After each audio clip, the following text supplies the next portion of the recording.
মহান শহীদ দিবস ও আন্তর্জাতিক মাতৃভাষা দিবস নর্দাম্পটনে যথাযোগ্য মর্যাদায় পালিত হয়েছে।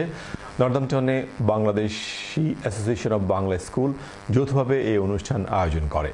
বিস্তারিত জানাচ্ছেন এহসানুল ইসলাম চৌধুরী শামীম। নর্দাম্পটনের যথাযোগ্য মর্যাদায় 21শে ফেব্রুয়ারি শহীদ দিবস ও আন্তর্জাতিক মাতৃভাষা দিবস পালিত হয়েছে।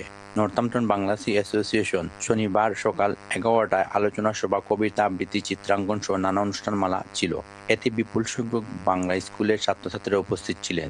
জাতীয় সঙ্গীতের মাধ্যমে দিবসের অনুষ্ঠানের সূচনা হয়। আলোচনা সভায় সর্বক্ষেত্রে বাংলা ভাষার শুদ্ধ চর্চার উপর গুরুত্ব আরোপ করে 52 ভাষা আন্দোলনের শাহাদত বরণকারী শহীদদের আত্মার মাগফিরাত কামনা করা হয়। এতে উপস্থিত ছিলেন ইকবাল খান, মুজাহিদ খান, আব্দুল মতিন, ইশরাফ আলী, লিটন, এম.এ. ফাত্তা চৌধুরী, ফয়সল ও সালাম।